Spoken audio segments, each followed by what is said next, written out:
السلام علیکم رحمۃ اللہ وبرکاتہ۔ کیا حال ہے بہن بھائیو؟ خیریت سے؟ امید کرتا ہوں آپ سب خیریت سے ہوں گے۔ جو لوگوں کی شادی نہیں ہو رہی، کافی عرصے سے جو پریشان ہیں، رشتے نہیں آ رہے، تو ان کے لیے میں ایک عمل بتانے لگا ہوں۔ انشاءاللہ آپ کی شادی ہو جائے گی۔ اور رزق کے لیے پریشان ہیں، کوئی بھی معاملات سیدھا کرتے ہیں تو الٹ ہو جاتا ہے، تو اس کے لیے بہت ہی زبردست اور مجرب عمل بتانے لگا ہوں۔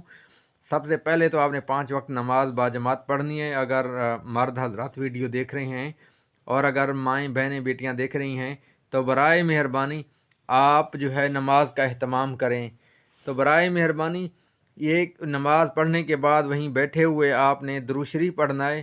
اس کے بعد آپ نے ایک تسبیح پڑھنی ہے، رب انی لما انزلت الی من خیر فقیر، رب انی لما انزلت الی من خیر فقیر۔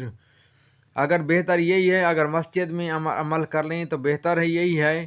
نہیں تو اگر یہ عمل اگر آپ کو نماز پڑھنے کے بعد اگر کیکر کے ساتھ بیٹھ کر اور اس کے ساتھ ٹیکی لگا کر یہ عمل کریں تو ایک تسبیح آپ روزانہ پڑھیں، اول آخر درود شریف بھی، تو انشاءاللہ آپ چند دن یہ عمل کر کے دیکھیں گے تو آپ کو اللہ تعالیٰ رزق بھی دے گا اور اس کے بعد جو ہے آپ کی شادی بھی کروا دے گا۔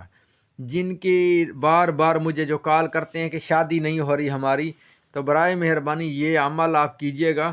اور اس کے بعد جو ہے میں آپ کو ایک وظیفہ اور بھی بتا رہا ہوں۔ ایک آپ نے یہ وظیفہ کرنا ہے، یا لطیفو یا حلیمو، یا لطیفو یا حلیمو۔ اور جس کی بندش ہے، کوئی بھی مسئلہ ہے، مسائل اس کے ختم نہیں ہو رہے، تو اس کے نماز کے بعد آپ نے جو ہے سورۃ القدر پڑھنی ہے، اور اس کے بعد جو ہے آپ نے سورۃ الکوثر پڑھنی ہے، اول آخر درود شریف پڑھنا ہے انشاءاللہ، اور اس کے بعد آپ نے دعا مانگنی ہے۔ چند دن میں آپ کی حسد، نظر بد، کسی قسم کا کوئی اثر ہوگا تو انشاءاللہ وہ چند دن میں کھل جائے گا، اثر جو ہے ختم ہو جائے گا، اور بندش ہوگی تو انشاءاللہ بندش بھی ختم ہو جائے گی۔ نظر بد ہے، کسی قسم کا کوئی مسئلہ ہے، تو امید کرتا ہوں یہ عمل آپ کو ساری بات کی سمجھ آ چکی ہوگی۔ اور انشاءاللہ جی میں پیر والے دن جو ہے میں کراچی میں موجود ہوں گا۔ جس نے ملاقات کرنی ہوگی تو انشاءاللہ وہ ہمارے ساتھ ملاقات کر پائے گا۔ اور برائے مہربانی جو لوگ میرے ساتھ جو ٹک ٹاک پہ جڑے ہوئے ہیں، جو میرے ساتھ جو لوگ رشتہ کروانے کے لیے میرے ساتھ رابطہ کرتے ہیں یا دم کروانے کے لیے، جس نے دم کروانا ہوتا ہے برائے مہربانی میرے واٹس اپ، دم کروانے والے لوگ میرے نمبر پر رابطہ کر سکتے ہیں، اور رشتے والے واٹس اپ